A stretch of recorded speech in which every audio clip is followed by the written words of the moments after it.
Hola, buenas noches. Mi nombre es Javier Andrés Duval, soy cirujano del Hospital Presidente Perón y coordinador del curso. Hoy les traemos, la clase que ayer quedó pendiente, que no pudimos retransmitir a través de YouTube. Se la dejamos grabada para que la puedan ver. La primera parte tiene que ver con procedimientos cardíacos, que estará a cargo mío. Y la segunda parte es la evaluación prequirúrgica, que la dará la doctora Alejandra Kristen, que es cardióloga del servicio. Se encarga de los pacientes prequirúrgicos o postquirúrgicos. Así que vamos a comenzar. Bueno, como les dije, la primera parte son los procedimientos cardíacos. A lo largo de la presentación vamos a ver las diferencias de los tipos de cirugías programadas, de urgencia y de emergencia, asimismo los scores de riesgo que solemos utilizar. Vamos a ver la importancia de los distintos tipos de procedimientos quirúrgicos que se encuentran en la recuperación del paciente. Vamos a hablar de las generalidades y los procedimientos específicos. Específicamente vamos a hablar de pacientes coronarios, de pacientes valvulares y de reemplazo de válvula aorta ascendente. Vamos a hablar un poco de las complicaciones de la cirugía y su monitorización. Obviamente cuando baja el paciente de quirófano, se encuentra con el cirujano y el anestesiólogo. Obviamente vamos a ir un poco más conmigo o con nosotros, que somos los cirujanos. Lo que debe saber un recuperador es si fue una cirugía programada de urgencia o emergencia. Generalmente esto ya lo suele saber mucho el recuperador, pero en centros de alto volumen a veces se puede llegar a desconocer. Entonces es importante entender qué tipo de cirugía fue. ¿Cuáles son los antecedentes de los estudios previos? Esto por ahí un poco más va a estar más a cargo de la doctora Kristen.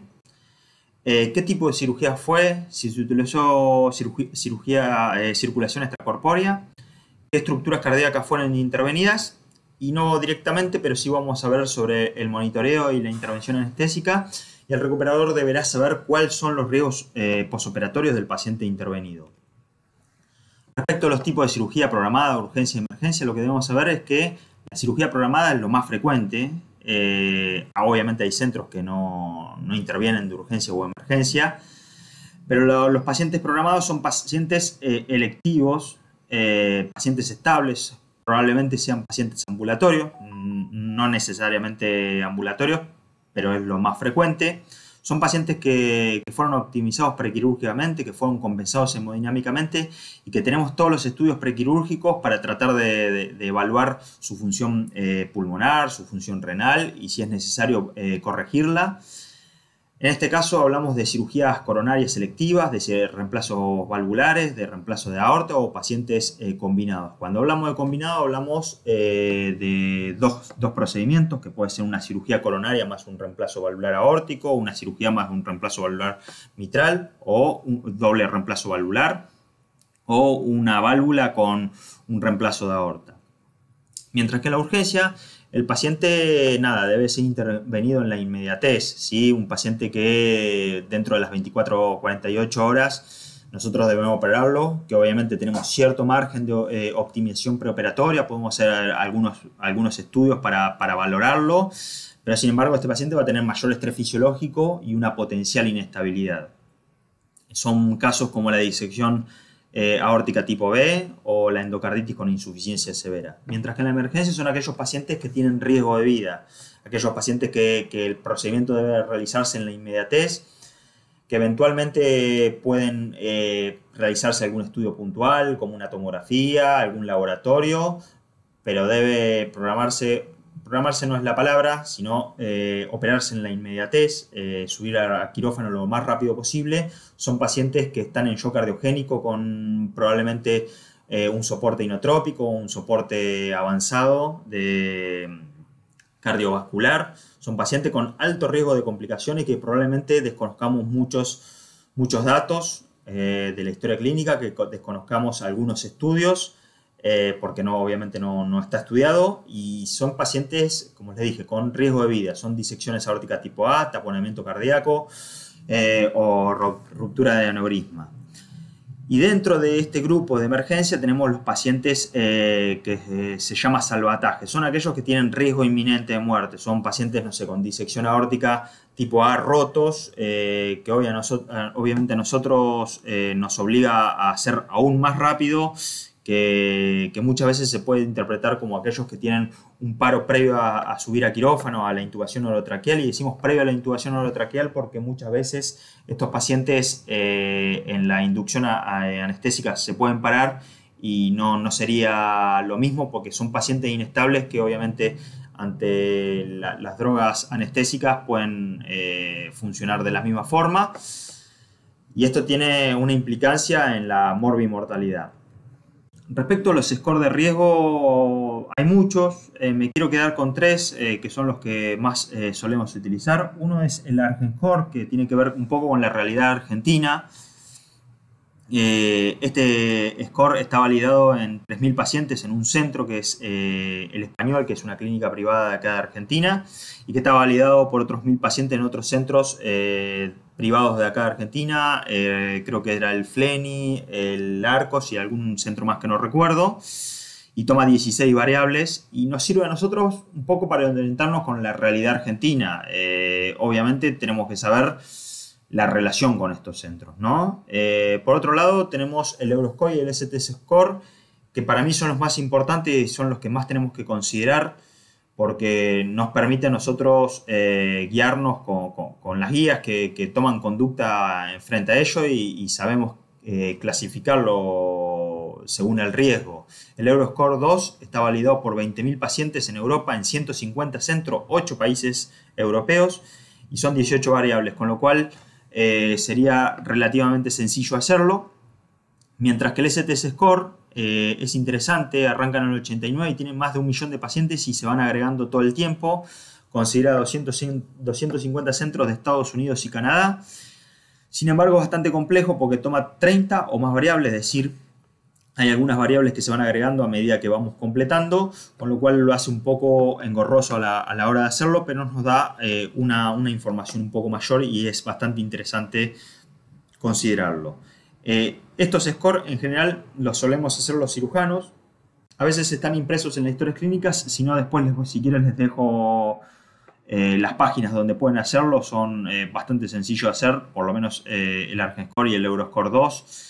El ST Score es un poco más largo, pero también es válido para tomar dimensión del riesgo que tiene el paciente. Acá puse un ejemplo con el ARGENSCORE, una paciente de 70 años, femenina, que tiene una enfermedad coronaria, que hay que revascularizar 3 vasos y tiene un deterioro leve de 45. Fíjense que el riesgo es de un poco más del 5%, es decir, de 20 pacientes que operamos en este tipo de clínicas, cada 20 pacientes hay uno que se muere, ¿sí? Y fíjense la comparación con los scores de riesgo de Europa. Fíjense que es el mismo paciente, 70 años, femenino, sin otros factores de riesgo más allá del deterioro de la función del corazón, y tiene un poquito más del 1%, es decir, de cada 100 pacientes hay uno que se muere. Quiere decir que la realidad europea es mucho menor, o sea, hay 5 veces mayor mortalidad en un centro privado de Argentina. Obviamente, en esos centros que especifica hay que validarlo para cada centro. Y después tenemos el STS Score, que vamos a ver bastante variables, pero lo que está bueno del STS Score es que nos da mayor información. Fíjense que acá la mortalidad es de un poquito mayor, 1,45 para el mismo paciente. Morbimortalidad es baja, pero también nos informa sobre ACV, insuficiencia renal, reoperación, ventilación, infección mediastinitis. Nos habla de la estancia hospitalaria y en unidad coronaria. Básicamente nos estaría diciendo que es un paciente que tiene poca mortalidad, que tiene poco riesgo de complicación y que probablemente se vaya de alta rápido. Así que nos da mucha información y está bueno usar el STS, aunque es un poco más complejo. Básicamente, de los scores de riesgo lo que tenemos que saber es que nos predicen mortalidad. Lo debemos adaptar a nuestros centros, como les dije. Las complicaciones quirúrgicas solamente se pueden sostener en el caso del STS Score, el resto solamente predice mortalidad. Y nos ayuda, no por el ARGENSCORE, pero sí por el STS Score y el Euroscore, qué tipo de riesgo. Si es un paciente de bajo riesgo cuando es menor de 4 o un paciente de alto riesgo cuando es mayor de 8. Eso nos permite a nosotros tomar conductas frente a los pacientes, pero también Numéricamente al recuperador le da un criterio de qué paciente se va a enfrentar, más allá de cómo haya salido en el quirófano. Va a entender que es un paciente complejo. Obviamente el recuperador deberá analizar la historia completa y tomar su propia conclusión de cómo ajustar los parámetros para mejorar la sobrevida de ese paciente.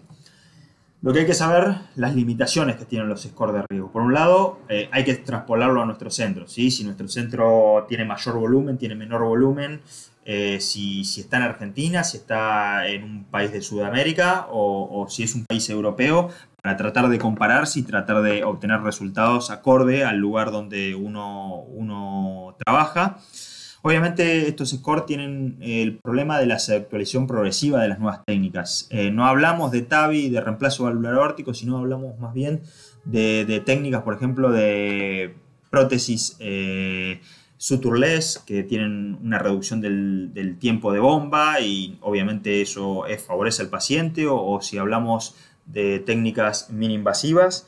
Los scores no tienen toda esa información y no van a ser los riesgos iguales. Por otro lado, no contemplan la fragilidad, es decir, nosotros habitualmente tenemos como el ojo clínico, vemos un paciente de 70 años y nos parece que tiene 80, 90 años, eso habla de fragilidad. Obviamente hay una serie de scores que lo va a dar la doctora Kristen luego, que nos ayudan a nosotros de ponerle un número o dejar de que sea solamente al ojo clínico del cirujano, ¿sí?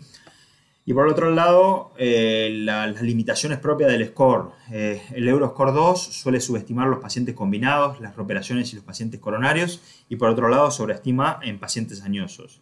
El STS Score, en general, al tener tantos pacientes es mucho mejor, pero también es mucho más complejo de utilizar, y obviamente en patologías menos frecuentes no es tan eficaz. Por otro lado, el ARGENScore es un poco mejor para la realidad argentina, pero depende del volumen de los pacientes. Es decir, si el volumen de pacientes es mucho mayor, los resultados probablemente la mortalidad deberá bajar, y en aquellos centros de menor volumen probablemente la mortalidad pueda ser mayor. Además, como contempla tan pocos pacientes, no da lugar a pacientes jóvenes o pacientes complejos. Cuando hablemos de cirugías hay muchas, nos vamos a centrar en la cirugía coronaria, en la cirugía valvular y la cirugía de aorta torácica, y eventualmente, digamos, podemos hablar de cirugías combinadas cuando podemos entender un coronario con un reemplazo valvular o un doble reemplazo valvular. Vamos a poder hacer algún tipo de sumatoria en la presentación, pero no directamente. Si no vamos a hablar nada de dispositivos de asistencia ventricular y trasplante, cirugías congénitas endovasculares o reoperaciones que eventualmente las vamos a ver en otras clases de forma indirecta, o por ejemplo hay alguna clase de asistencia ventricular más adelante. Mientras tanto, ¿qué vamos a hablar? Bueno, vamos a hablar de los procedimientos cardíacos, de las generalidades y las partes específicas de cada cirugía, es decir, la cirugía coronaria y de las cirugías valvulares o de los reemplazos de aorta ascendente.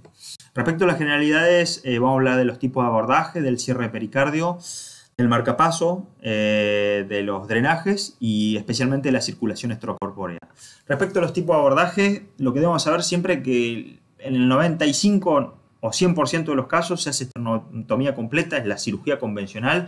Como ven en la imagen, se abre todo el esternón y obviamente influye esto en la recuperación del paciente porque actúa como una fractura. El paciente no puede realizar ciertas actividades una vez que fue dado alta, no puede conducir, no puede hacer fuerza con los brazos, no puede movilizar los brazos por encima de la cintura, por encima de los hombros. Pero bueno, generalmente lo suele sobrellevar bastante bien.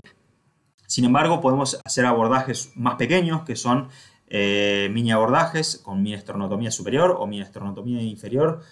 Obviamente depende del procedimiento que asociemos. Me gusta hablar de mini abordaje y a veces se suele hablar de mini invasiva. Yo creo que está mal utilizado este término porque mini invasiva habla de una invasividad menor y en realidad lo que hacemos son incisiones pequeñas, pero la invasividad sigue siendo la misma. Nosotros seguimos haciendo una cirugía grande, estamos operando el corazón, incluso algunas de estas cirugías tienen más tiempo de bomba, son más complejas de realizar porque son incisiones más pequeñas.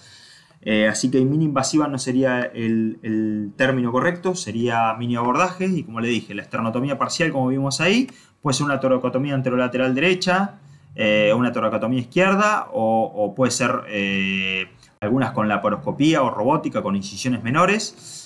Y ahí vemos que cada procedimiento tiene distintos lugares donde deberíamos realizar la incisión. Si hacemos una válvula aórtica, más o menos a nivel del segundo o tercer espacio, o una mitral por toracotomía anterolateral derecha. Si hablamos de una mini cirugía coronaria, podemos hacerla por toracotomía izquierda.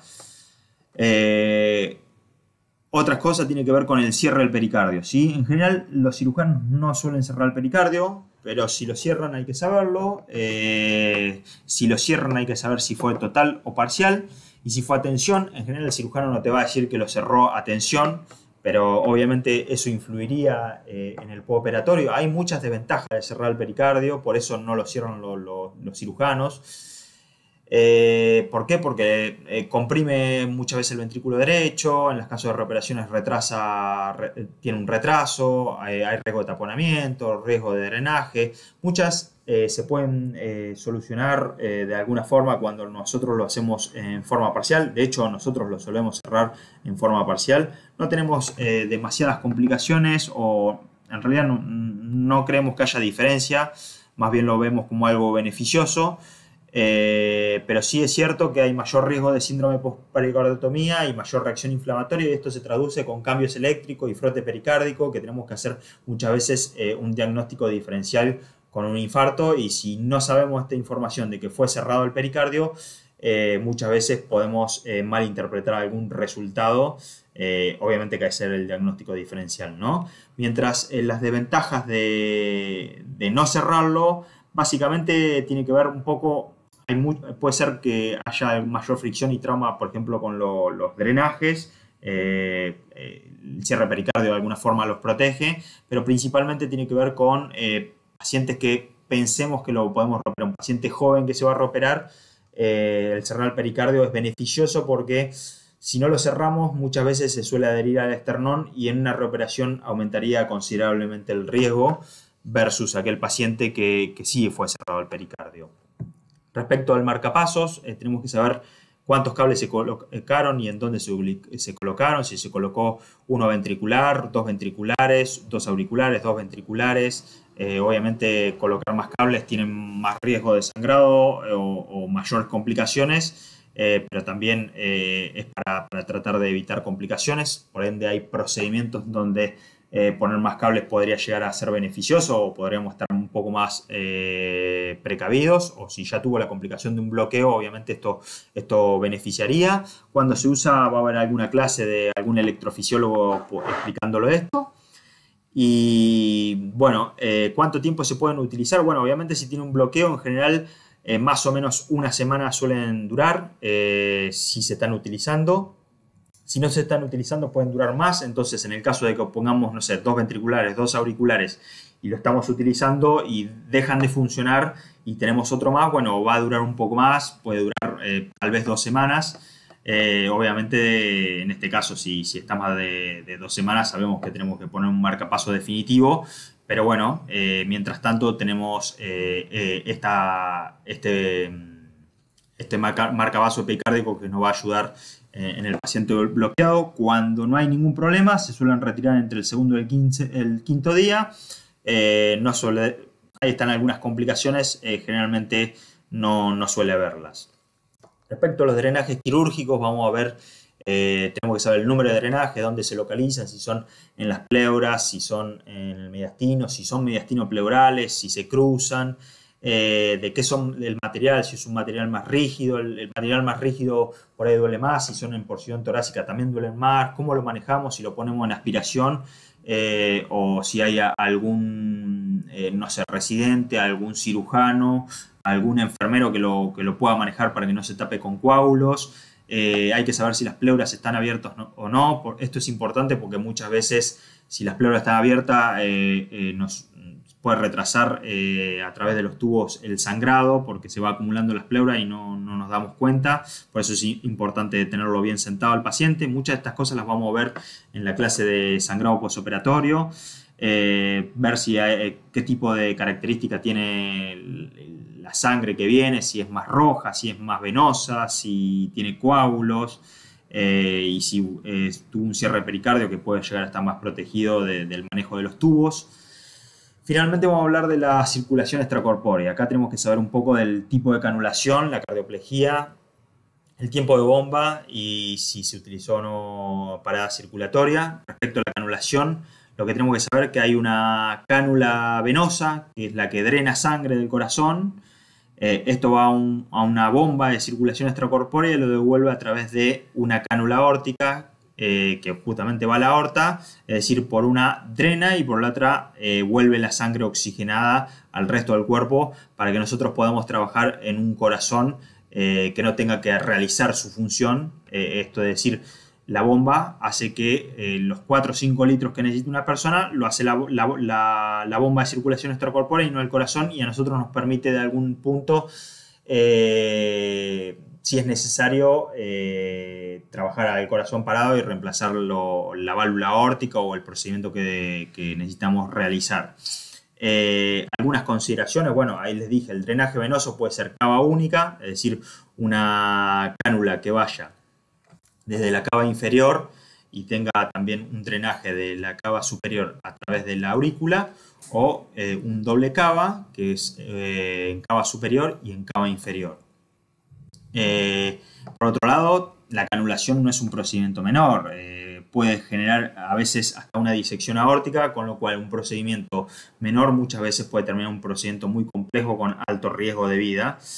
Respecto a la canulación, como les dije, podría ser central o periférica y tiene sus complicaciones, como es la disección aórtica, puede ser la hemorragia, el embolismo aéreo, la malperfusión o un mal drenaje. Cuando hablamos de un mal drenaje, hablamos que aquel paciente que debería tener 4 o 5 litros, según obviamente esto se ajusta a la superficie corporal, tal vez no puede drenar, esto lo tendría que corregir el cirujano, tal vez no drene la capacidad adecuada y termine en 2 litros, y eso se va a traducir en mayor congestión y edema para el paciente. Este es un esquema un poco complejo que sirve para entender la bomba, pero no quiero complicarlos tanto. Básicamente, de nuevo, es una cánula que drena la parte venosa, va a un reservorio, actúa la bomba, lo oxigena, filtra para que no haya ningún coágulo, ninguna parte de aire, y vuelve al corazón a través de la aorta, y ahí vemos el clamp, que ya lo vamos a ver.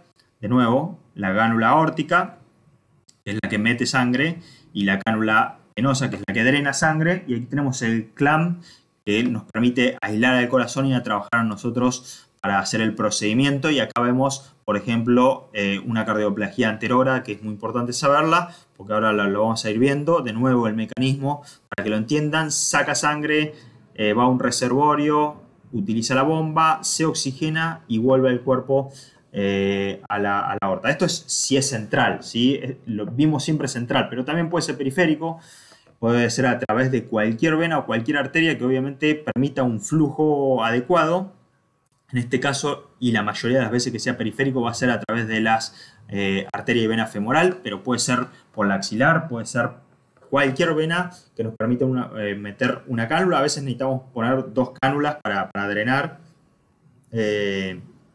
O podemos incluso hacerlo mixta, podemos hacer una parte central y otra parte periférica. Eso es simplemente para que lo sepan. Respecto a la cardioplejía, una vez que nosotros lo metimos en bomba, clampeamos, ¿sí? Y lo tenemos que parar. Y para eso hay una solución que a nosotros nos permite que el corazón pare y deje de trabajar. Y esta la podemos clasificar por el tipo de composición, ¿sí? Si es cristaloide o sanguínea. De la cristaloide hay distintas marcas. Lo único que por ahí me gustaría que entiendan es la del nido, que nos permite trabajar durante más o menos 2 horas. Es una protección un poco más larga, mientras que las otras las debemos, tanto la sanguínea como la cristaloide, debemos administrarla más o menos entre 15 y 20 minutos para que tenga una buena protección, porque si se va extendiendo en el tiempo, esto puede no favorecer al corazón, ya lo vamos a ver. Otras cosas que podemos saber es si fue fría o fue tibia o mixta, cuando mezclamos inicialmente fría y luego tibia. La fría que nos permite, bueno, disminuir el metabolismo. Entonces, por ahí en bombas largas está bueno que sea fría, y si es una cirugía corta, por ahí la tibia es mucho más favorable porque la recuperación del corazón es mucho más rápida. Después, la forma de administración en general suele ser intermitente, esto que les decía, que se pasa cada 15 o 20 minutos, pero puede ser continua. Respecto de la administración, es importante, muchas veces hay un parte anestésico, hay un parte quirúrgico y tiene que haber un parte del perfusionista, que es el que maneja la bomba y nos va a decir más o menos cada cuánto tiempo fue administrado, y si vemos que no fue administrado en tiempo adecuado, por ahí no ayuda a la sospecha de las complicaciones que podemos ver. Respecto de las vías de administración, son varias, pueden ser anterógrada, como veíamos en la foto anterior. Acá lo que tenemos que ver que puede ser por la raíz, tenemos que ver si hay algún grado de insuficiencia en la válvula aórtica y esa cardioplejía vaya al ventrículo, o directamente a través de los ostium coronarios, porque básicamente necesitamos que llegue a las coronarias, o puede ser en forma retrógrada, es decir, a través del seno coronario, va desde las venas hacia las arterias. Puede ser en el caso de un paciente coronario a través de los puentes que realicemos, o mixta, es decir, varias o diferentes de las que recién vimos. ¿Es importante saber todo esto? Bueno, obviamente, si es cristaloide es más barato, es más simple, pero también conlleva mayor disminución. Yo, más o menos, para que entiendan, un paciente, hay técnicas para disminuir esto, pero más o menos un paciente que entra, no sé, con 45 hematocrito, termina en 35, un paciente que entra con 35 termina en 25, o sea, más o menos baja unos 10 puntos cuando se somete en bomba, y esto hay que considerarlo, que es parte de la bomba, ¿sí? La del nido ya dijimos que dura más tiempo, que no es tan importante. Si no ven que es cada 15-20 minutos, hay que ver que haya sido la del nido, se asocia a más hiperpotasemia, hay que ver si fue fría, caliente, la tibia se suele asociar a arritmias. Lo que les dije, a mayor intervalo, mayor riesgo de isquemia. La cardioplejía anterógrada, si hay una insuficiencia aórtica, muchas veces no funciona bien, y las lesiones coronarias, por ahí no pasa bien, por eso es importante a veces hacerlo mediante otro método, como pueden ser los puentes o la perfusión retrógrada. Y la retrógrada podría asociarse a alguna disfunción endocárdica.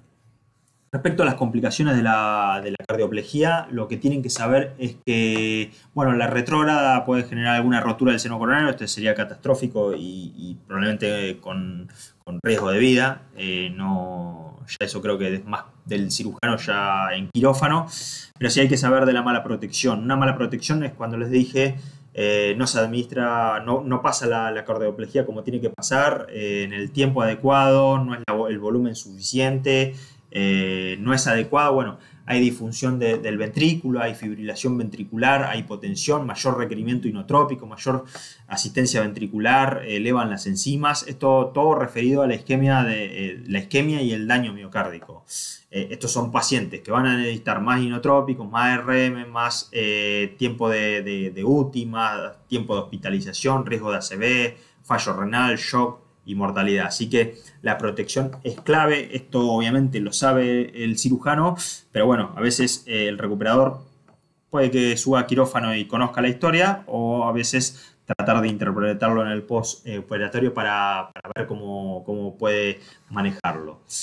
Cosas que tienen que saber de la bomba es el tiempo bomba. Esto es fundamental. Fíjense que una cirugía corta de menos de 60 minutos, generalmente el riesgo de complicaciones es muy bajo. A medida que va pasando el tiempo, va teniendo algunas complicaciones. En más de 90 minutos hay mayor riesgo de sangrado, inflamación o bajo gasto, pero para mí el número que se tiene que quedar, un paciente que tiene más de 2 horas de bomba, hay alto riesgo de lesión de órgano blanco, de un síndrome de distrés respiratorio agudo, injuria renal, y eleva la mortalidad en forma significativa. ¿Por qué? Porque la sangre suele pasar a través del torrente sanguíneo, a través de los vasos, y acá está pasando por superficies artificiales que no está acostumbrado, y reaccionan no solamente con la hemodilatación porque le metemos más líquido, sino con trombocitopenia, disfunción hemostática, va a haber hipotermia, rewarning inadecuado, Nada, disfunción pulmonar post-SEC, vasoplejía, síndrome post-bypass, nada. Son complicaciones que están relacionados específicamente con un tiempo bomba prolongado. Son pacientes que tenemos que estar preparados para prevenir las complicaciones o para tratarlas. Y lo que van a tener va a ser obviamente el tiempo de bomba, pero también van a tener el tiempo de clampeo. ¿Y cuál es la diferencia entre una y otra y qué tienen que esperar? Bueno, ya les dijimos, un paciente que tiene más de 2 horas de bomba se asocia a más insuficiencia renal, a más coagulopatía, a más vasoplejía, a más síndrome de distrés respiratorio, que tiene que ver con una inflamación sistémica y una lesión de los órganos. Pero el clampeo está más asociado a la parte cardiológica. Hay mayor daño cardiológico, bajo gasto y mayor contractilidad, y esto lo hablamos con un tiempo mayor de 90. En general, cuando hay más tiempo de bomba, suele haber más tiempo de clampeo, pero no necesariamente, y les pongo ejemplos. Un paciente, por ejemplo, que tuvo, no sé, 130 minutos de bomba, es un paciente que obviamente va a tener una inflamación sistémica, pero por ahí tuvo un tiempo de bomba de 85 minutos y el tiempo que estuvieron, digamos, en bomba fue porque tenían que arreglar algo y el corazón va a reaccionar mejor y la parte sistémica no va a andar tan bien, mientras que en un paciente, por ejemplo, que tiene un tiempo de clampeo de 95 minutos y un tiempo de bomba de 110, probablemente ese paciente tenga mayor afección cardíaca con daño miocárdico, bajo gasto y no tanto con la parte sistémica como para contemplar, ¿no? Para que entiendan la diferencia entre qué es lo que afecta un tiempo bomba, que afecta fundamentalmente al cuerpo, a los órganos, y el tiempo de clampeo, que fundamentalmente habla de un daño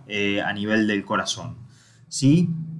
¿Qué otra cosa tienen que saber? Bueno, la parada circulatoria. La parada circulatoria está asociada a procedimientos bastante más complejos que generalmente afectan a la aorta ascendente, que las canulaciones y la bomba no son adecuadas y nosotros tenemos que hacer unas reparaciones bastante complejas. Y bueno, no queda otra cosa que pararlo. Y cuando hablamos de parada es que la bomba, esa circulación que bombea esos 4 o 5 litros que necesita el organismo, la tenemos que parar para resolver. Bueno, ¿cuánto podemos pararlo? Y bueno, en general hasta 20 minutos podemos hacer un paro simple, se llama, que no hacemos más nada que pararlo y luego lo volvemos a volver a meter en bomba. Pero si van más de 20 minutos es importante que hagamos una perfusión cerebral anterógrada, retrógrada, selectiva, unilateral, bilateral, de alguna forma que le llegue sangre a la cabeza. O sea, no son esos 4 o 5 litros que usa la máquina, pero sí por lo menos 1 litro al cerebro, porque el cerebro no tolera la misma isquemia que el resto de los órganos. Y de parada circulatoria, como le dije, 2 conceptos. El primero, que más de 20 tiene que haber alguna protección. Esto de perfusión cerebral es protección cerebral, ¿sí? Además del frío y todo esto que ayuda a colaborar para que mejore. Si es menos de 20 minutos, las complicaciones son bajas. Si son más de 20 minutos, va aumentando.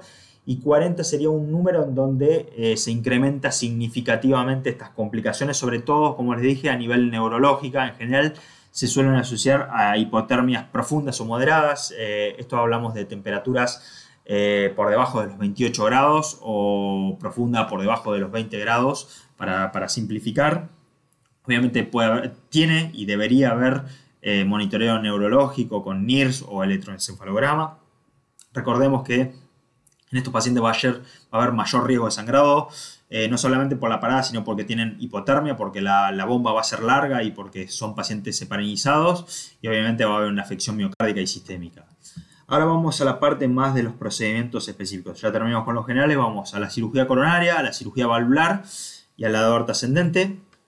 Hablando de la cirugía coronaria, bueno, obviamente hay elementos relacionados con el paciente, la edad, nos ayuda a elegir qué conductos. En la diabetes es importante manejar bien las glucemias en el postoperatorio porque tienen mayor riesgo de infección. Obviamente los pacientes coronarios tienen una afección de la función ventricular generalmente. Hay que saber si fue con bomba o sin bomba. La mayoría de las cirugías siempre son con bomba, pero en cirugía coronaria eventualmente podemos hacerlo sin bomba. La mayoría del mundo lo hace con bomba. En nuestros servicios generalmente utilizamos mucho la circulación sin bomba y esto nos permite una mejor hemodinamia del corazón.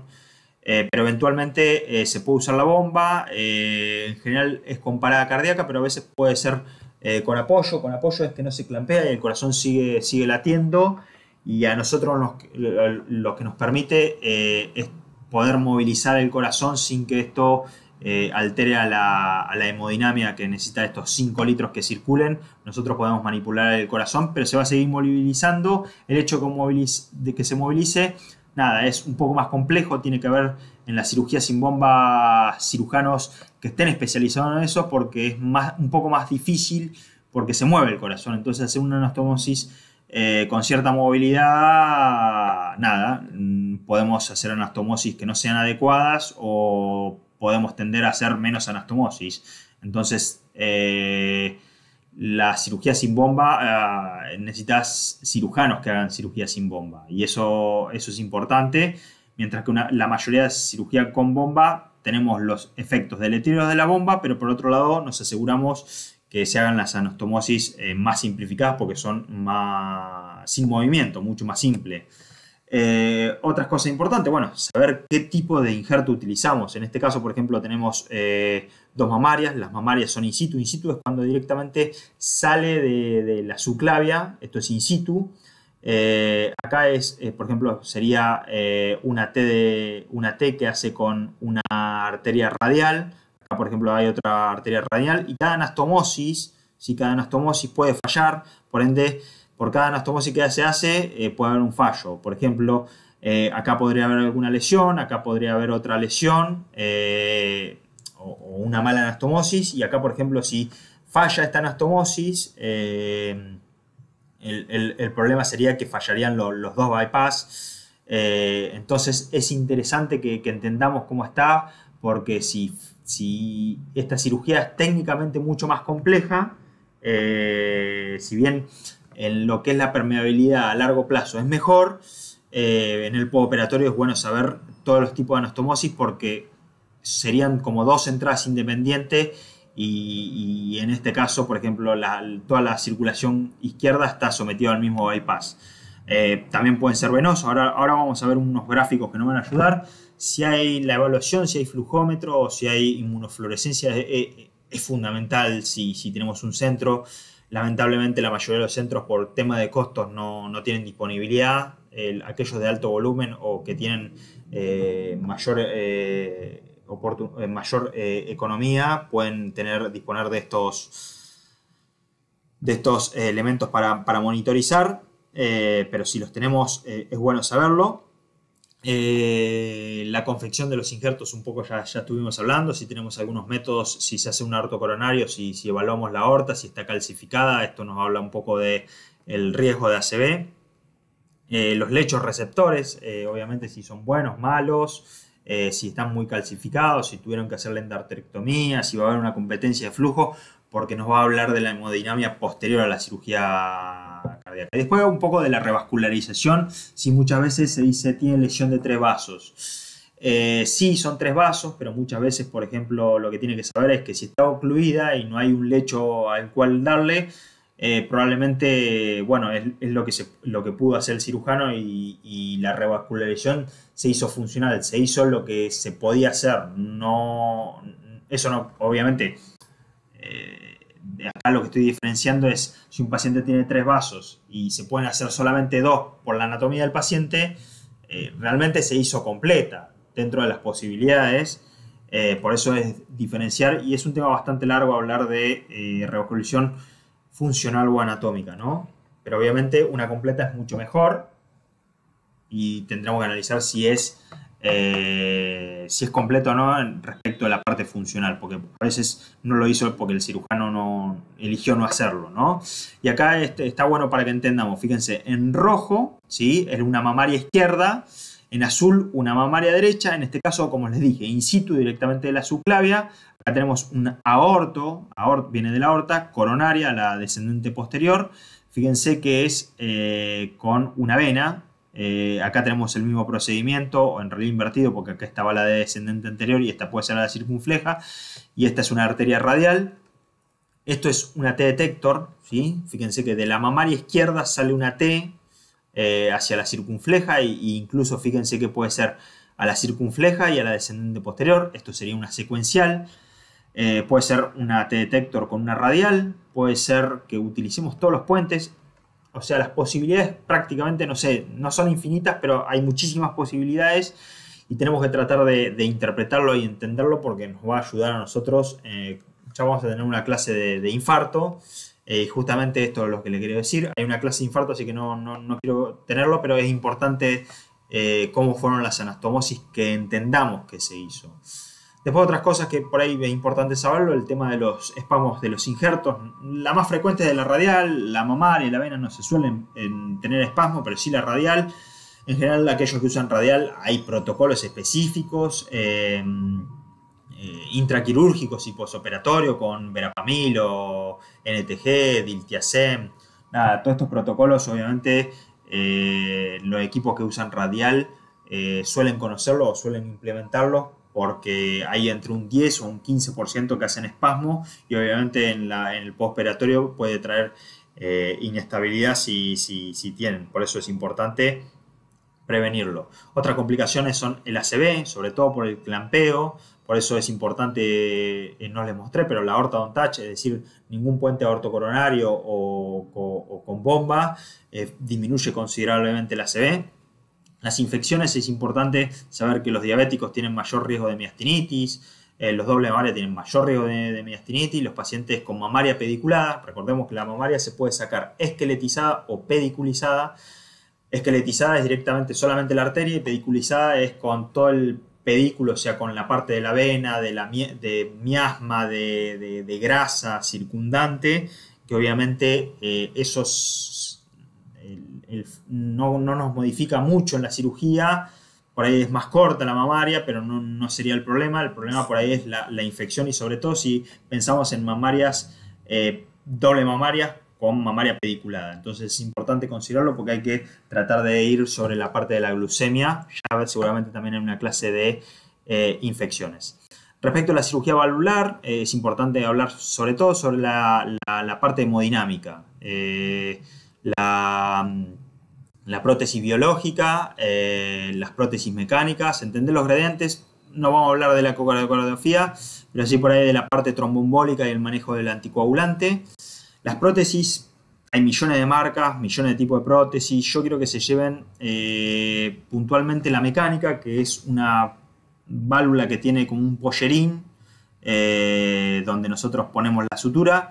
Esto es carbón pirolítico y tiene dos discos que abren y cierran. Y después tenemos la biológica, que es de pericardio bovino o porcina, que tienen estos struts que protruyen con el pollerín, más o menos flexibles. Y hay otras válvulas que son un poco más nuevas, un poco más costosas, que son de pericardio bovino, que son básicamente biológicas, pero tienen un stent y esto nos permite que sea sin sutura y tiene algunos beneficios, que acortan la cirugía en la bomba y por otro lado tienen un mayor orificio efectivo. Y cuando hablamos de orificio efectivo, y quiero que lo entiendan, es esto, digamos, el orificio por donde pasa la sangre. Cuando nosotros hablemos de una prótesis, vamos a hablar de una medida, ¿sí? Vienen en general, y a donde más importante tiene relevancia es a nivel de la válvula aórtica, así que la mitral no vamos a hablar demasiado, pero viene de 19, de 21, de 23, alguna por ahí puede venir en par, 22, 24, pero esto nos habla de un tamaño genérico, ¿sí? Que es un poco más para la medición de colocarlo sobre el anillo o supraanular, depende de la que hablemos. Pero básicamente el orificio efectivo, por donde está todo el pollerín, no va a pasar sangre, ¿sí? Va a pasar justamente entre medio de los discos. Esta parte verde sería el orificio efectivo. Y en la válvula biológica pasa lo mismo, no pasa por el pollerín ni por la parte de las valvas, que esto es suponiendo que se abra toda la válvula al máximo, ¿no? Va a pasar por ese orificio triangular pequeño, ¿sí? Y en realidad todas estas cosas que estamos hablando lo vamos a ver con una ecografía, es el método adecuado para hacerlo.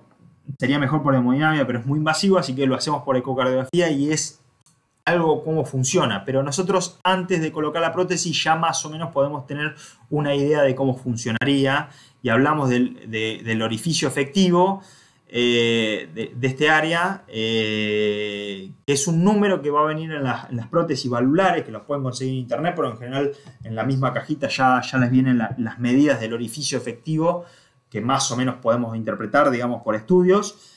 Y esto lo tenemos que relacionar con la superficie del paciente. Es decir, un paciente que pesa, no sé, 80 kilos y mide 1,80 m, más o menos son 2 metros de superficie corporal, y dividimos la parte efectiva y vamos a ver que nos va a dar un número, por ejemplo, y ese número lo tenemos que interpretar con un mismatch. Cuando hablamos de mismatch, hablamos de una válvula que es muy pequeña para el tipo de paciente. Es decir, necesita una válvula más grande. Y decimos un mismatch severo cuando es menos de 0,65, moderado de 0,85 y una adecuada sería más de 85. Lo que tendremos que evitar por todas las circunstancias que nunca sea severo, porque esto es muy perjudicial para el paciente. Moderado también sería negativo, lo ideal sería adecuado obviamente, pero esto es lo que debemos evitar sí o sí. Y ustedes fíjense, si suponiendo un paciente que le dije 1,85 m o 80, con 80 kilos, 2 metros de superficie corporal, fíjense, con esta área efectiva sería la mitad. Fíjense que si lo dividimos va a dar menos de 0,65. Quiere decir que en este paciente una válvula 19 sería negativo. Por ahí podemos decir la Perceval que tiene 1,3 y nos quedará justo en 0,65. Así que siempre deberíamos, salvo que ustedes me digan que tienen un paciente que pesa 55 kilos y mide unos 55, bueno, en ese paciente por ahí una 19 no sería malo colocar ese tipo de prótesis. Así que generalmente, para que ustedes entiendan, por lo menos una 21, pero si el paciente es mucho más grande, no sé, pesa 110 kilos y mide 1,90 m y empecemos a pensar en una 23. Fíjense que si hacemos esta cuenta, en general la mayoría nos va a dar 23, para que lo entiendan. Hay que hacer las cuentas o en realidad hay que analizarlo. Cada paciente con su prótesis, ¿sí? Lo que quiero que entiendan que cada orificio efectivo depende de cada válvula. Fíjense que la Carpentier y la Medtronic son las dos biológicas y es un poquito, por ejemplo, más grande la Edwards, el orificio efectivo, que la misma 19 de la Medtronic. La Perceval, fíjense que es una biológica también, pero al no tener el pollerín y tener un stent, fíjense la superficie, fíjense que una 19 es igual a una 23 de la Carpentier o la Medtronic, ¿sí? Obviamente es mucho más cara y bueno, a veces no es posible elegir este tipo de prótesis, pero nos ahorraría hacer una ampliación de anillo, que ahora la vamos a ver, mientras que en las mecánicas podemos diferenciar entre en este caso una Sanju y una NX. La NX, lo importante acá es que entiendan que es supraanular, ahora vamos a ver que es supraanular, pero cuando digan supraanular suele comportarse una 19 como un número más, es decir, la 19 actúa como una 21, una 21 como una 23, es como el orificio efectivo es un poquito más grande, y para que entiendan, acá estaría la supraanular, la raya blanca, la línea blanca punteada sería el anillo, la supraanular iría por encima y el orificio efectivo sería ese, ocupando toda la luz del anillo, mientras que una prótesis que va a nivel del anillo, nada, necesariamente es más chica y por ende el orificio efectivo sería menor para el mismo paciente, ¿no? ¿Cuáles son los riesgos, sobre todo en una válvula mecánica, de tromboembolismo y sangrado? Bueno, hay mayor riesgo de tromboembolismo en aquel paciente con fibrilación auricular, una fe disminuida, antecedente de tromboembolismo y la localización de si es una válvula aórtica, si es una válvula mitral, si es una válvula tricúspide. Respecto a las biológicas, ¿sí? El riesgo generalmente son en los primeros 3 meses, hasta que endoteliza, después no habría que anticoagularlo, mientras que las mecánicas sí hay que anticoagularlas y hay que obtener un RIN para las aórticas de 2 a 3, para las mitrales entre un 2,5 y un 3,5 y las tricúspides entre un 3 y un 3,5. Si no, hay riesgo como, fíjense, acá en el gráfico tenemos los trombos.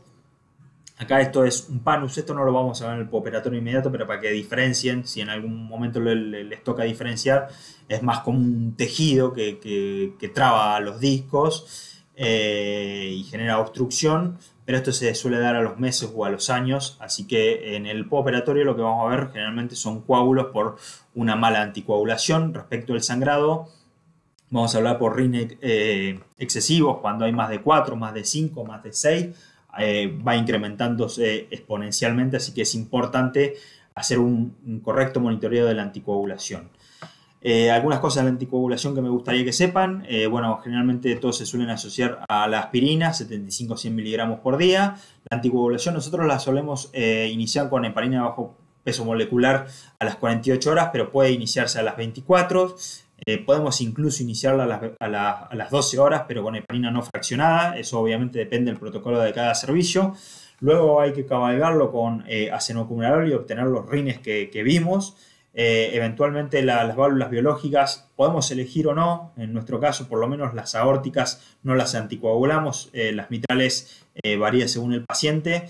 Pero bueno, podemos anticoagular hasta el tercer mes, luego simplemente con aspirina sería suficiente. Y hay una prótesis específica, la ONX, que es una marca, esta que vimos superanular, que el rin, recuerdan, de la aórtica iba entre 2 y 3, bueno, en el caso de la ONX podemos reducir eso y obviamente es beneficioso entre 1,5 y 2 de rin. Ahora vamos a hablar, ya hablamos de las válvulas, vamos a ir válvula por válvula. Respecto a la mitral, tenemos que saber si es plástica y qué tipo de anillo utilizamos, qué tipo de plástica obviamente, o si se hizo un reemplazo y si ese reemplazo tuvo preservación del aparato subvalvular o no. Esto es importante. Si tienen la anatomía de la válvula mitral, saben que hay una parte de las valvas, pero hay una parte que hay cuerdas tendinosas que van hacia el músculo cardíaco, y si nosotros resecamos todo eso, la geometría del ventrículo se afecta y eso no es favorable para el paciente, tanto en la recuperación inmediata como a largo plazo. Así que lo ideal es que en aquellos pacientes que se le hace reemplazo haya alguna preservación del aparato celular. Después vemos si es del anterior o del posterior, por lo menos debe ser del posterior, ¿sí? La evaluación en el caso de que sea sobre todo plástica, una prueba neumática estamos hablando.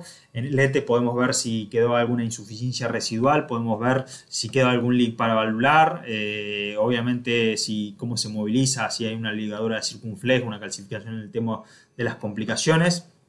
Acá tenemos un corazón, fíjense, ahí iría esto sería una plástica con un anillo completo.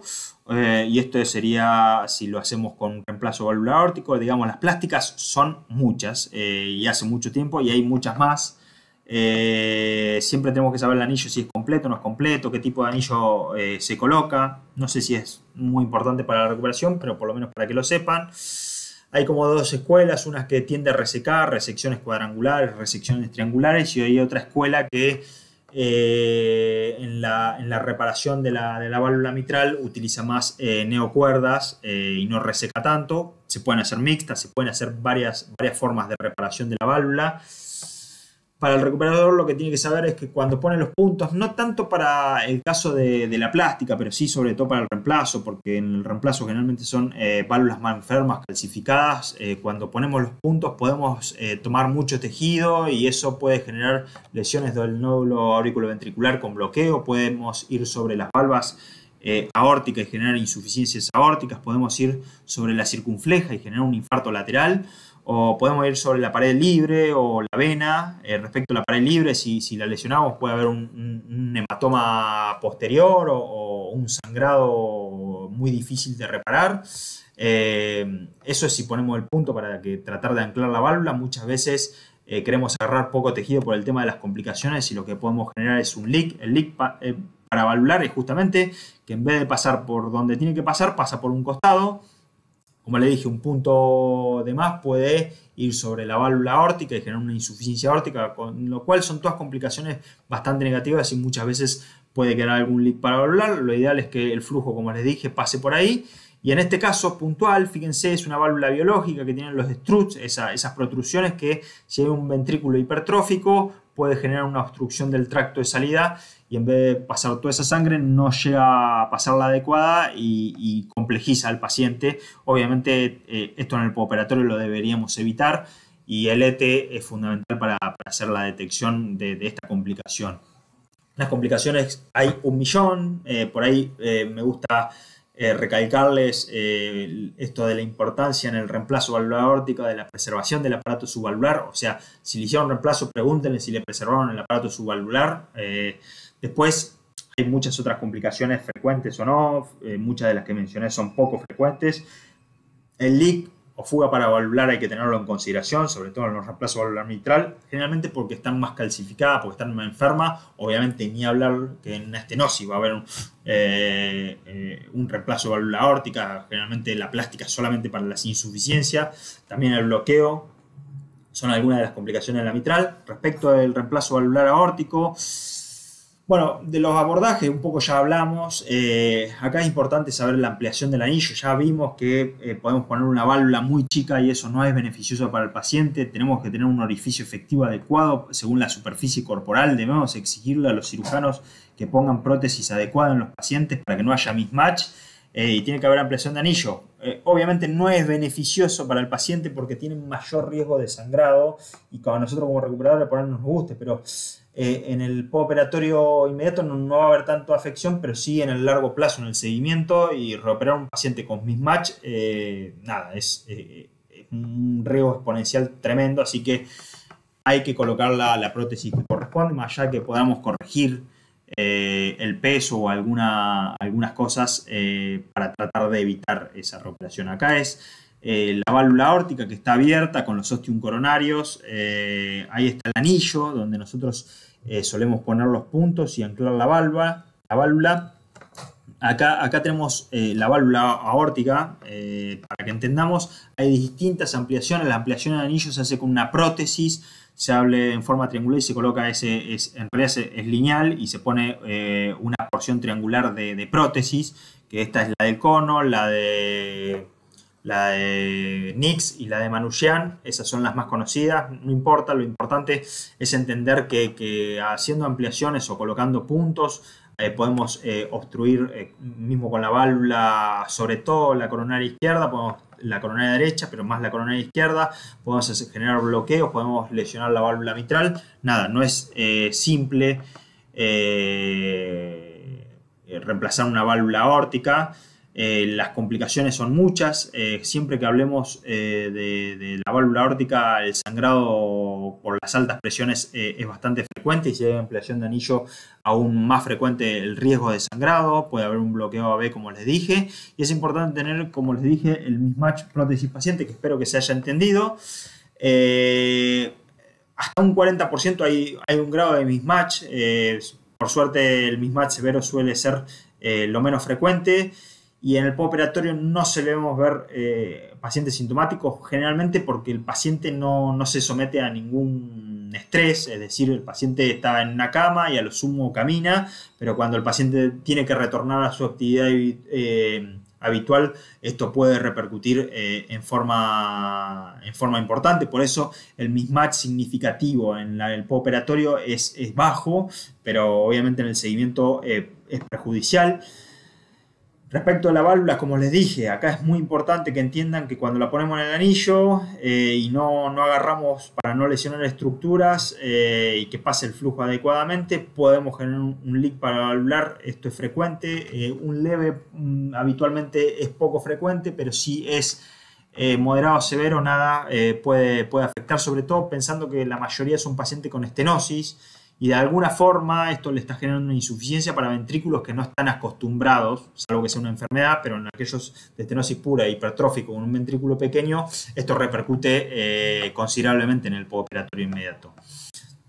Mientras, si intentamos a veces poner válvulas sin ampliar el anillo y las colocamos de forma torcida o no correcta, pusimos un número más, pero el flujo a veces puede ser que no sea el adecuado, a veces no es difícil para medir ecocardiográficamente y hasta puede generar obstrucciones de los ostium, con lo cual puede ser bastante poco beneficioso, ¿sí? Hay que ver bien cómo fue colocada esa prótesis y las complicaciones que hay. Respecto a la aorta ascendente, si es solamente la porción ascendente, podemos hacer un reemplazo de la aorta tubular. Generalmente en las insuficiencias, puede ser también por disección, se suele afectar también la válvula aórtica y utilizamos los tubos valvulares, que básicamente sería la válvula más el tubo. Obviamente que después suturar los ostium coronarios. Otra forma, sobre todo en centros que estén más preparados, puede haber una preservación de la válvula aórtica. Las dos cirugías que podemos conocer son la de Yacu, la de David. Tienen nombres de remodelado de raíz en el caso de Yacu y reimplante valvular en el caso de David. Básicamente, David lo que propone es que el tubo valvular, preservando la válvula, es decir, esa insuficiencia, como es por dilatación del anillo, cuando pone la prótesis por fuera, se achica ese anillo y permite una mayor estabilización y es buena, sería mejor, pero bueno, es técnicamente más dificultosa. La Yacu es un poco más simple, pero bueno, generalmente muchas veces hay mayor grado de insuficiencia postquirúrgica. Pensemos que en estos pacientes lo estamos operando por insuficiencia y no deberíamos tolerar más que una insuficiencia leve, ¿sí? Si no, lo que habríamos tenido que hacer es reemplazar esa válvula y por preservarla, digamos, no le estaremos haciendo ningún beneficio. Obviamente que el anillo muchas veces se puede dilatar, entonces muchas veces hay que asociarlo a la estabilización del anillo, que es una sutura que se suele poner por debajo. Es bueno saberlo, sobre todo para el largo plazo. Lo que deberíamos en realidad saber es si quedó con una insuficiencia residual o no, porque no nos hablaría por ahí del postoperatorio inmediato, pero más que nada a largo plazo. ¿Qué debemos saber? Bueno, que estos pacientes es parecido un poco al reemplazo de válvula aórtica, ¿sí? Hay mucho sangrado, riesgo de taponamiento, riesgo de bloqueo AB. A veces es una técnica muy dificultosa, que a veces puede haber fallos cuando se cosen los ostium coronarios e infarto. Nada, hay muchas complicaciones, es muy largo hablar, pero más o menos alguna idea se pueden ir llevando, que los coronarios tienen más infarto, más bajo gasto. Hay que ver cómo funcionan los puentes. En la cirugía valvular, la presencia de leak paravalvular, si hay mal funcionamiento de la prótesis. En la cirugía aórtica, ver el sangrado, el bloqueo AB, el ACV, porque obviamente a veces son pacientes que se meten en parada circulatoria, sobre todo si hay afección a nivel de la disección, a nivel del arco aórtico, y complicaciones generales que ya las vamos a ir viendo, como la fibrilación, el taponamiento, el sangrado. Algunas cosas que quiero que se lleven: el monitoreo es amplio, generalmente siempre usamos presión invasiva arterial, acceso central venoso, respiratorio, todas las cosas que ya más o menos vieron en la primera clase, pero hay otras cosas que tienen que ver con la complejidad del procedimiento o que nos ayudan a disminuir las complicaciones, como son el ETE, el epiaórtico, que es directamente una ecografía sobre la aorta. En la recuperación podemos hacerle ecografías en la cama y evaluar las complicaciones. Ya vamos a tener una clase también de monitoreo avanzado. Si hay en el caso de eso, fíjense que es una sonda para ver los puentes. Esto es lo que les decía el flujómetro o la inmunofluorescencia, a ver si funcionan bien los puentes. El catéter de Swan-Ganz y otras cosas, como por ejemplo la neurológica. De todas ellas, creo que siempre está bueno tener una ecografía transesofágica en quirófano. Nos da muchísima información. Entre ellas podemos ver en las valvulopatías si queda en las reparaciones una insuficiencia residual y hay que reemplazarlo. Si tiene un leak paravalvular, no esperar al postoperatorio. Si tiene un moderado severo, probablemente ya estamos ahí en quirófano. Terminar de arreglarlo en ese momento. Podemos ver si hay alguna sospecha de mismatch, no, pero podemos ver todas las complicaciones antes. Respecto de la cirugía coronaria, también lo ideal sería, como les dije, tener un flujómetro o una inmunofluorescencia, pero también podemos detectar trastornos segmentarios, y eso nos puede hablar de que el injerto no esté funcionando correctamente y revascularizarlo adicionalmente o reanastomosar el puente. y obviamente a nivel hemodinámico la toma de decisiones principalmente en los fluidos, los vasopresores u otras complicaciones que pueda haber el anestesiólogo. En general esto es complejo porque muchas veces los anestesiólogos no están preparados para hacer un eco transesofágico, los cardiólogos no quieren estar en quirófano tanto tiempo y esto a veces es una traba, perdón. Pero nada, se considera que entre un 10 y un 15% de los pacientes se podrían beneficiar, sobre todo pensando en las cirugías complejas. Ahí deberíamos tenerlo siempre. Por ahí en las cirugías menos complejas no es tan necesario. Algunas conclusiones para ir terminando. Ya les dije, hay que saber el Euroscore 2 y el STS nos van a permitir estimar el riesgo quirúrgico. Los tiempos de bombas prolongados mayor a 120 no son favorables para el paciente, la parada circulatoria mayor a 40 tampoco, se van a asociar a mayor riesgo de disfunción multiorgánica, complicaciones neurológicas y mortalidad. Respecto a la cirugía coronaria, bueno, hay que saber si fue con bomba, sin bomba, si hubo manipulación de la aorta, esto tiene que ver con el riesgo de ACV, qué conductos se utilizaron, cómo se confeccionaron, es información que tiene que entender el recuperador. Tiene que entender el funcionamiento y la hemodinámica de los diferentes tipos de válvulas y las complicaciones derivadas de este tipo de cirugía.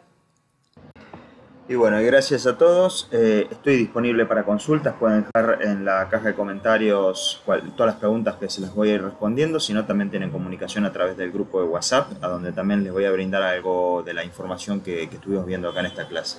Muchas gracias. Ahora, a continuación, la doctora Cristian.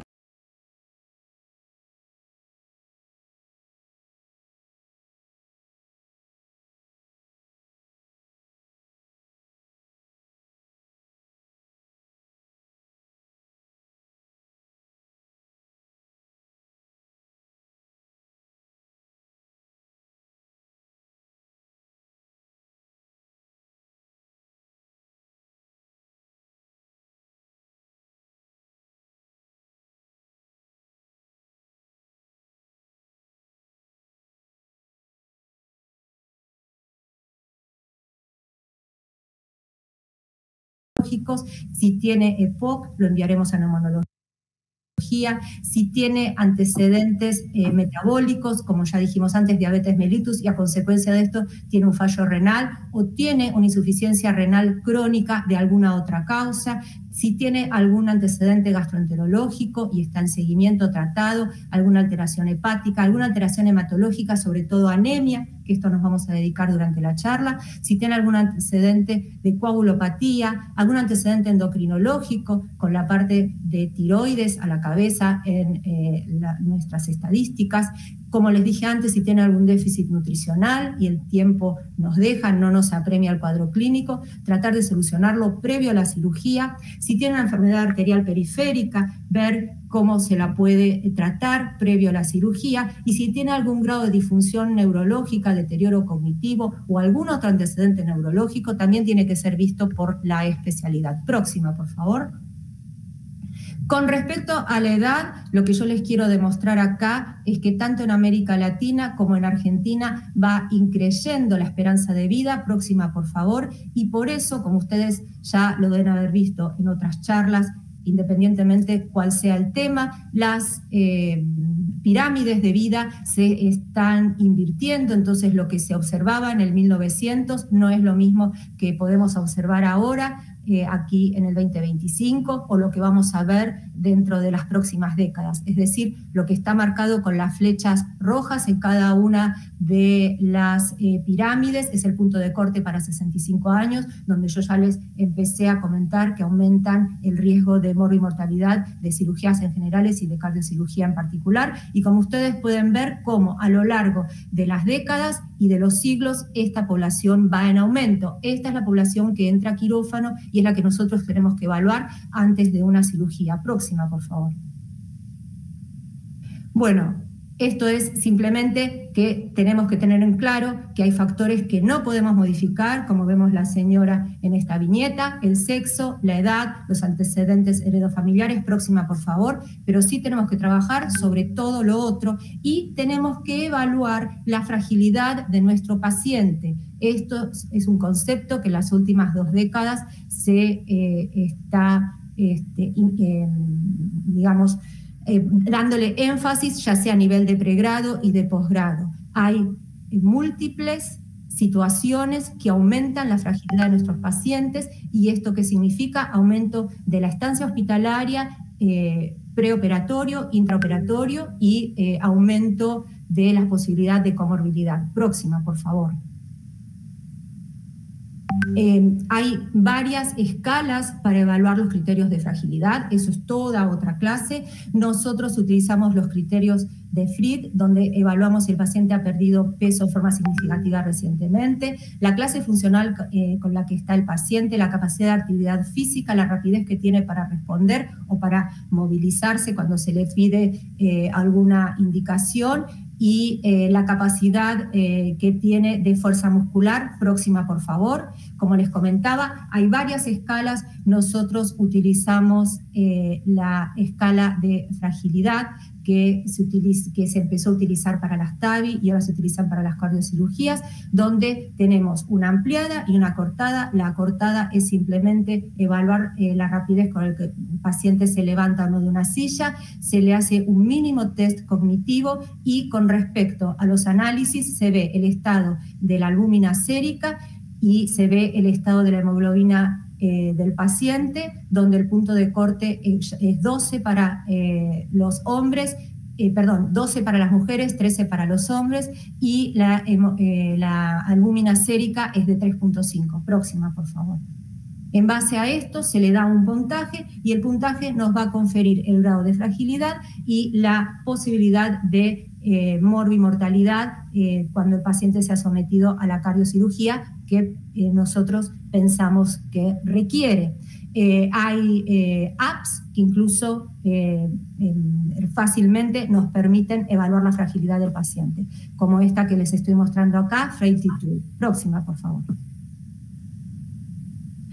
Además de esto, nosotros tenemos que evaluar los antecedentes propios del paciente, pero que estén relacionados con estados críticos o, como se han definido algunas veces, catastróficos. Es decir, si el paciente tenía una insuficiencia renal crónica y está reagudizada, o tiene una insuficiencia renal aguda de novo, el fallo cardíaco, grado de fallo cardíaco, reversibilidad, si tuvo un paro cardiorrespiratorio, muerte súbita, si estuvo o está en shock cardiogénico, si es una cirugía de emergencia, el antecedente de una arritmia maligna, si requirió o actualmente está con algún grado de asistencia mecánica, si está con apoyo inotrópico o está conectado a un respirador. Y también es importante saber la terapia preexistente de alto riesgo, antiagregantes plaquetarios, y de bajo riesgo, la antiagregación solo con la aspirina, la heparina de bajo peso molecular o algunas otras drogas como el dipiradomol y la metformina, que vamos a hablar a continuación. Próxima, por favor.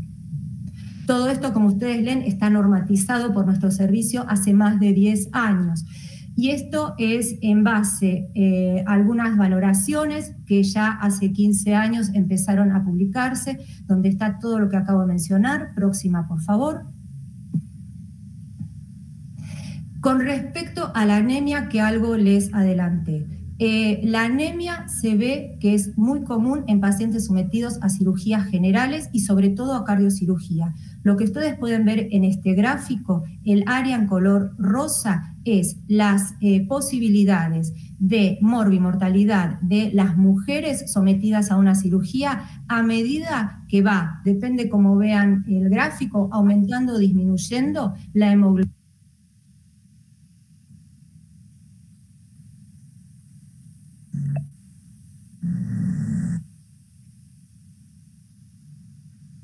Alejandra, disculpa, te muteaste solita. ¿Podés desmutearte? Las posibilidades de morbimortalidad son inferiores y van aumentando a medida que vamos hacia la izquierda del gráfico, cuando van disminuyendo los valores de hemoglobina. Próximo, por favor. Se han hecho varios estudios de evaluación de poblaciones, como este que este es fundamentalmente solo en cardiocirugía, donde se ve, como ustedes ven en el gráfico a la derecha, que no solamente el grado de hemoglobina glicosilada sino el grado del hierro, de la capacidad del hierro que tengamos en los análisis de laboratorio.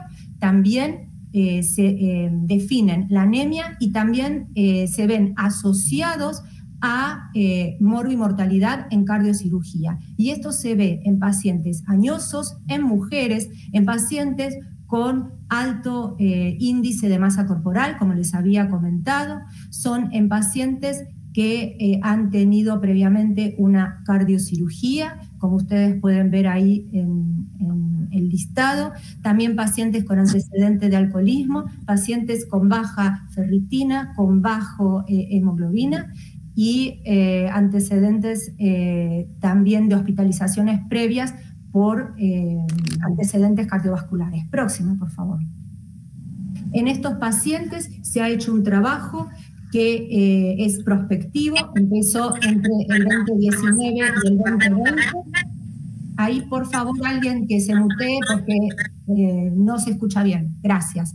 Entonces, en el 2019 y está terminando ahora en el 2025, luego se publicarán los resultados, pero la idea de este trabajo es, como ustedes pueden leer a la derecha, está extraído en el mismo idioma en que fue publicado, en el 2019, donde una combinación ultra corta y rápida, solo 24 horas antes de la cardiocirugía, darle una inyección de hierro endovenoso, acorde al peso del paciente, darle eritropoyetina con 30.000 unidades, darle 1 miligramo subcutáneo de vitamina B12 y ácido fólico, un comprimido de 5 miligramos. Con esto, en el piloto ha disminuido la morbimortalidad de los pacientes. Y también, fundamentalmente, la necesidad de transfusión de glóbulos rojos sedimentados o de cualquier otro producto de hemoterapia, y con esto, disminución de la morbimortalidad. Próxima, por favor. Bueno, ese es el tratamiento ultracorto que ellos proponen. Esto es fundamental cuando nosotros evaluamos al paciente, aparte del tratamiento farmacológico con el que viene el paciente o que nosotros ajustemos previo a la cirugía para llevarlo a un mejor estado. Antes de entrar a quirófano, hay que siempre preguntarles si toman alguna otra medicación de venta libre, algún producto vitamínico nutricional, si consumen algún producto de fitoterapia, herboristería, si consumen algún tipo de infusión o hierbas en especial, porque muchas veces hay muchos productos de venta libre, muchas hierbas que se piensan inocuas por tradición, por costumbres, por ancestralmente se realiza o familiarmente, pero pueden influir en el estado cardiovascular del paciente, pueden influir en la coagulación y pueden influir también en los distintos medicamentos que nosotros ya le estemos dando en forma crónica o en forma aguda, le demos intraoperatorio o posoperatorio inmediato. Rápidamente ustedes pueden ver ahí ginseng, efedra, el mismo ajo, el ginkgo biloba, la última que es St. John's wort o la hierba de San Juan, también conocida como cardo mariano. Próxima, por favor. Simplemente esto es para mostrarle que hay una gran cantidad de hierbas y sustancias de fitoterapia que pueden influir, y estas hay que preguntarlas, dejarlas consignadas en la historia clínica y luego buscar si va a influir, como ustedes ven ahí, en los grandes grupos de la farmacología cardiovascular. Próxima, por favor. Ahora, con respecto a los estudios preoperatorios, en nuestro servicio está consensuado que la cinecoreografía es obligatoria en todos los pacientes, salvo en los pacientes valvulares o con cardiopatía congénita del adulto, que sean hombres menores de 40 años o mujeres premenopáusicas sin tratamiento de anticoncepción oral prolongado y que además no tengan electrocardiogramas o síntomas de enfermedad coronaria y sin ningún tipo de los factores de riesgo cardiovasculares que hemos mencionado hasta ahora, o antecedente en la familia de muerte súbita o enfermedad coronaria en jóvenes, es decir, hombres menores de 55, mujeres menores de 65. Y las pruebas funcionales solamente se piden cuando hay discrepancia entre los síntomas que presenta el paciente y sus antecedentes o los datos de la cinecoronariografía, o cuando hay un deterioro severo de la función del ventrículo izquierdo. Próximo, por favor. Con respecto al Doppler carotidio, en general se indica a pacientes programados de cirugías de revascularización, de aorta ascendente o de arco aórtico, o en valvulares, solo en el caso que sean mayores de 65 años, con antecedentes de un evento cerebrovascular o de arteriopatía periférica, o soplo carotídeo. Próxima, por favor. En la evaluación prequirúrgica, esta es la planilla que nosotros usamos, donde están todos los estudios que se piden, que es un laboratorio de rutina más la serología, placa de tórax, espirometría informada. No se pide espirometría en los pacientes que tengan lesión de tronco o cuando no la puedan realizar por alguna otra razón, entonces se impone la evaluación por el neumonólogo para que nos indique si requiere algún tratamiento o alguna indicación intraquirófano relacionado con su función pulmonar.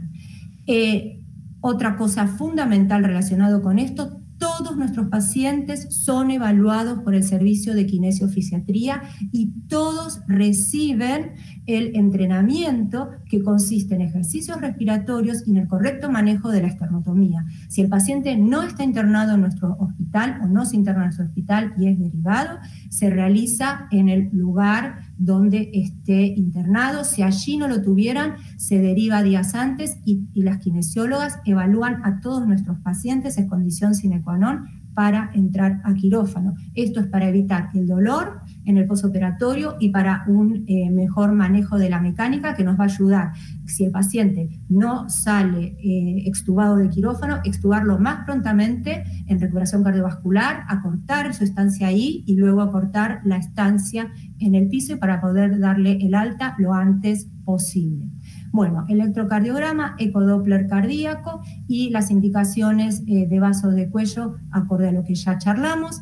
La vacunación, los hisopados según indicación de infectología.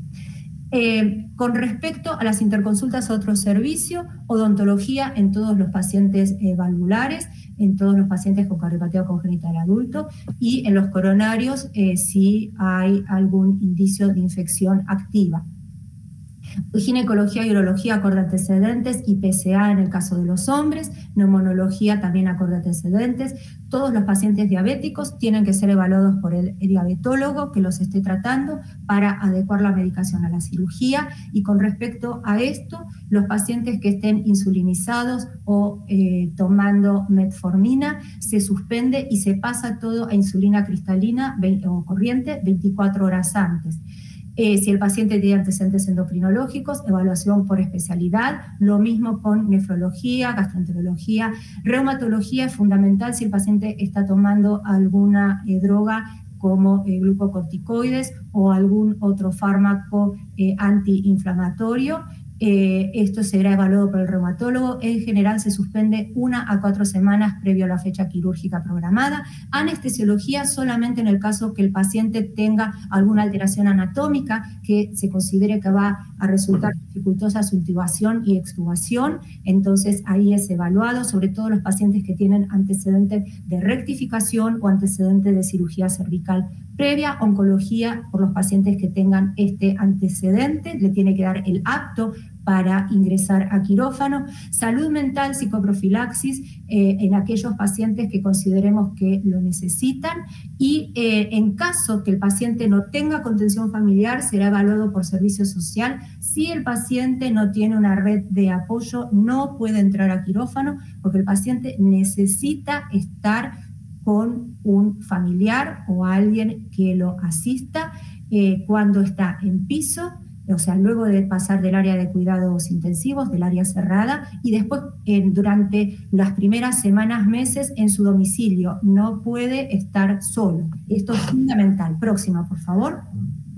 Luego, un dato mínimo con respecto a los testigos de Jehová: se operan en nuestro servicio, también hace décadas que se operan, y nosotros ya hace 20 años que utilizamos este score que fue publicado por Armandi hace justamente 20 años, donde nos sirve para evaluar si el paciente tiene alto riesgo de probabilidad de transfusión o no, y de acuerdo a esto será la mejor recomendación para el paciente. Nosotros respetamos su deseo de no ser transfundido. Para eso se utiliza un dispositivo especial que es el cell saver o el recuperador de sangre, para que durante toda la cirugía esté en contacto permanente, respetando su religión.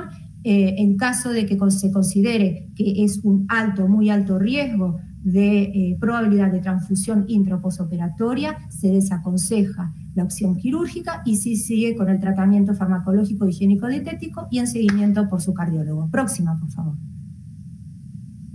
Esta es la ficha que nosotros usamos para la internación del paciente en nuestro servicio, donde allí se vuelcan todos los datos de todos los estudios solicitados y todos los antecedentes recabados que les acabo de mencionar, y con esta ficha el paciente espera su fecha quirúrgica. Próxima, por favor. Una vez que la fecha quirúrgica está confirmada, se hará la internación. Todo lo que estamos hablando fue refrendado a fines del año pasado por el primer consenso de cuidados y riesgo posoperatorio en cirugía cardíaca por la Sociedad de Cirujanos Torácicos, y donde dice que tiene que ser evaluado con escalas de riesgo, que de eso va a hablar el doctor Duval, y la evaluación de fragilidad, la hemoglobina, la albúmina, que les acabo de mencionar.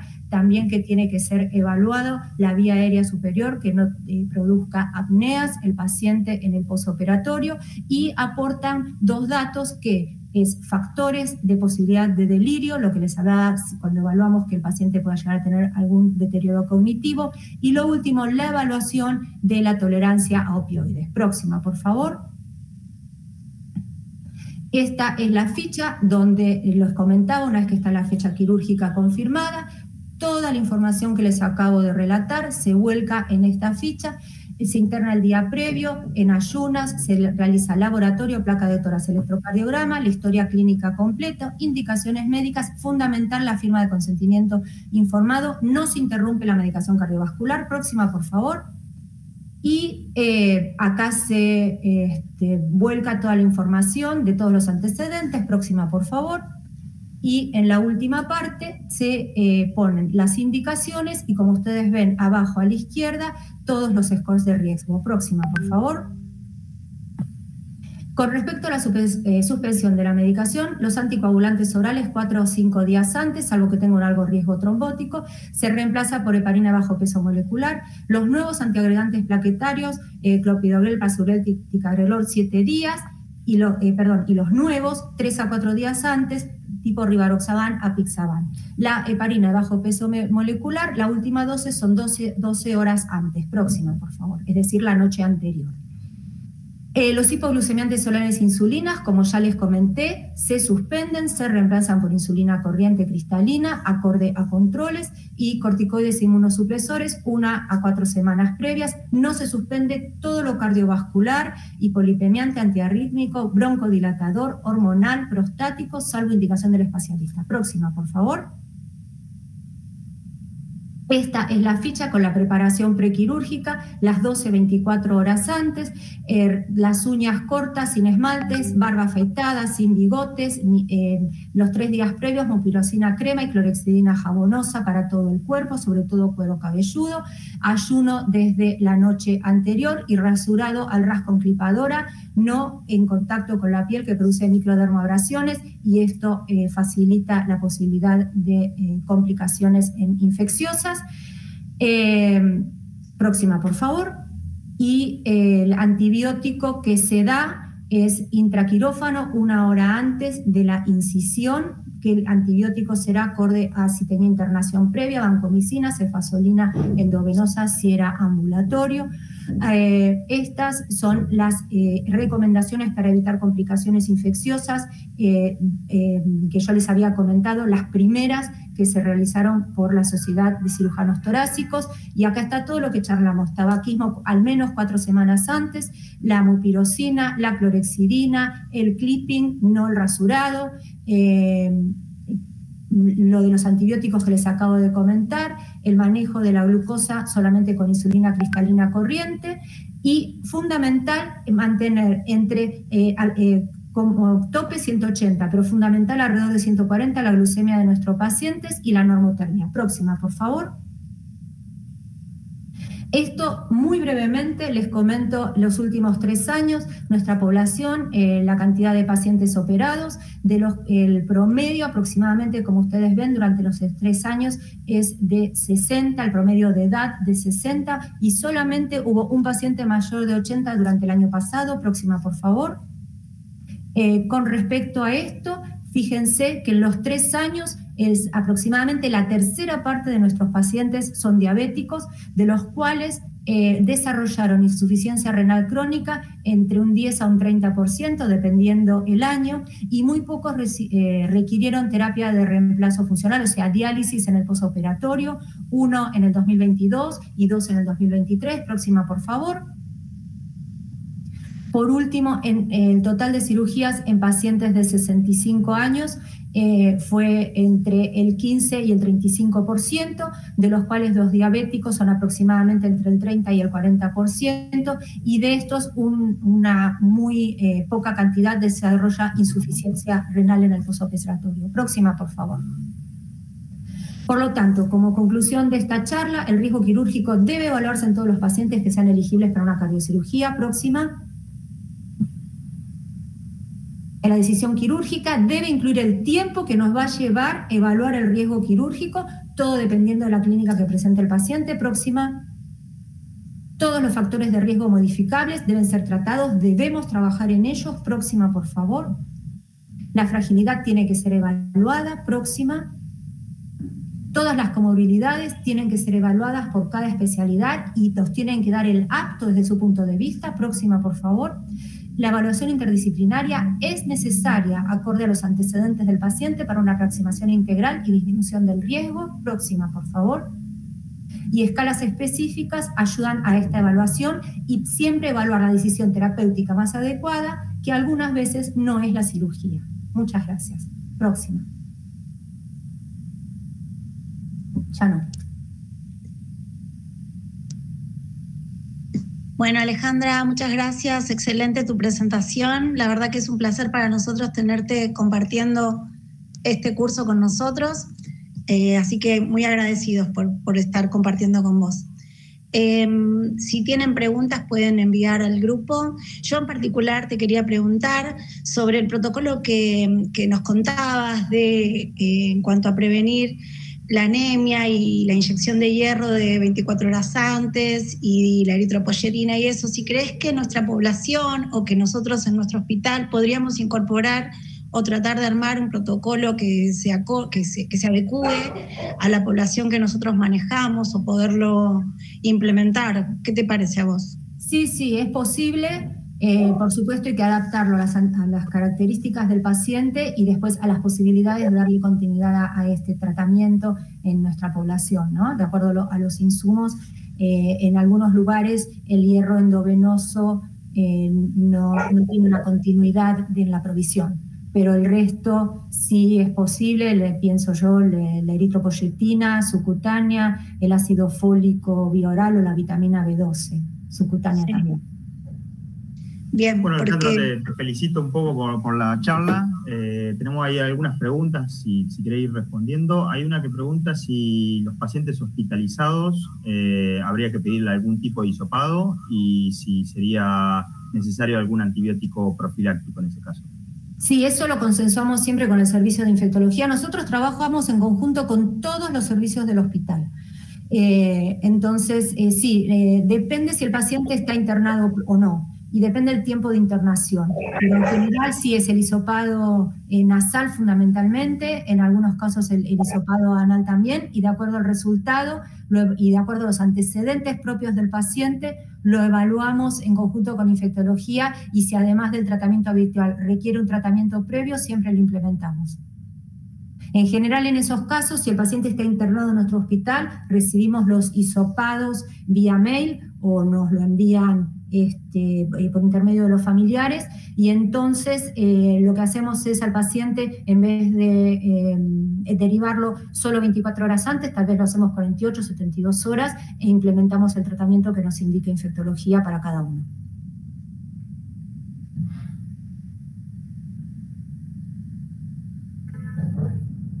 Acá hay Otra preguntita más, Bueno. que dice, respecto a alguna medicación puntual, además de los antiagregantes, dicen los ARA2 o alguna específica medicación habría que suspender, como por ejemplo la amlodipina, dicen que podría estar relacionado con la vasoplejía. ¿Tenés alguna información? No, con respecto a los IECA, sí había toda una corriente hace 15, 20 años donde se había difundido e incluso implementado de suspender los IECA justamente por esto que me estás diciendo, pero luego se vio que esto no sucede de esta manera y se revirtió toda esta corriente. En medicina, tanto a nivel cardiovascular como cardiometabólico, como en todas las especialidades están estas ondas que suben y bajan, por ejemplo la terapia de reemplazo hormonal y tantas otras.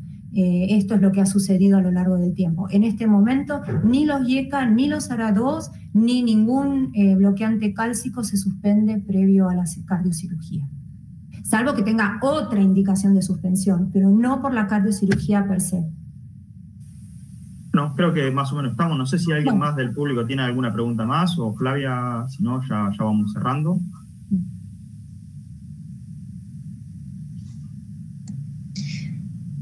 Ahí.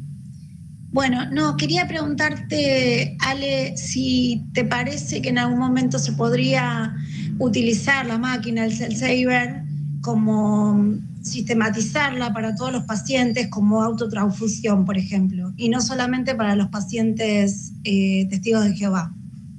¿Qué opinas de eso?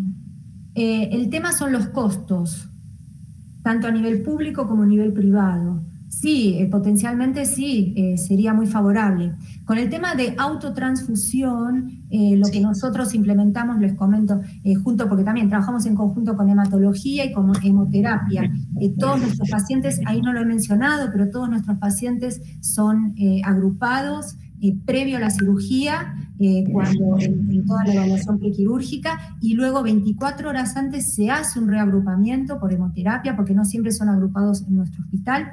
El paciente en general siempre se le piden entre 10 y 15 dadores de sangre. Cuando el paciente es seronegativo o A negativo, AB negativo, B negativo, se le piden al menos 5 dadores de sangre serológicamente negativos, y lo que se hace en estos pacientes es autotransfusión propia, pero sus unidades quedan a su nombre en el banco de sangre, independientemente que a su vez traiga otros dadores familiares o no seronegativos. Entonces, la autotransfusión sí se puede hacer a uno mismo. Esto hay que consensuarlo cada uno en su servicio de hematología, hemoterapia, pero esto sí lo hacemos. No se puede hacer esto con los testigos de Jehová, porque ellos, la creencia que tienen es que la sangre no debe estar, digamos, no puede estar fuera de contacto con el cuerpo. Entonces ya no corresponde según sus creencias, que es lo que nosotros respetamos, y por eso ahí tiene, digamos, una función fundamental el Cell Saver. Gracias. Muy clara, Ale. Bueno, si no hay más preguntas, vamos concluyendo. Vamos a cerrar esta primera parte de la charla y nos vamos a volver a unir en un ratito. Javi, decime en cuánto más o menos. No, va a quedar subida a YouTube y la van a poder ver en diferido. Sí. Así que bueno, nada, por hoy era la parte de Alejandra y próximamente van a tener la subida a YouTube, la clase que falta. Bueno, ok, entonces concluimos acá. Gracias a todos por estar, por unirse, y bueno, nos vemos en la siguiente clase. Gracias. Esperamos unos minutos. Sí, yo quiero agradecer a ustedes, a los organizadores de este curso, y felicitarlos por ser el primer curso básico. Los apoyo y espero que el año próximo puedan hacer el avanzado. Quiero agradecerle a los coordinadores, quiero agradecerle a todos mis colegas de servicio que me ayudaron para realizar este trabajo, fundamentalmente a los integrantes de la residencia que me han ayudado con los datos o con gran parte de los datos que yo les he mostrado, y al jefe de mi servicio, el doctor Alejandro Trainini, y al jefe de mi hospital, el doctor Fabián Crespo, que es el anterior jefe del servicio de cardiocirugía. Les quiero agradecer a todos. Gracias. Saludos a todos. Buenas noches. Chao, chao.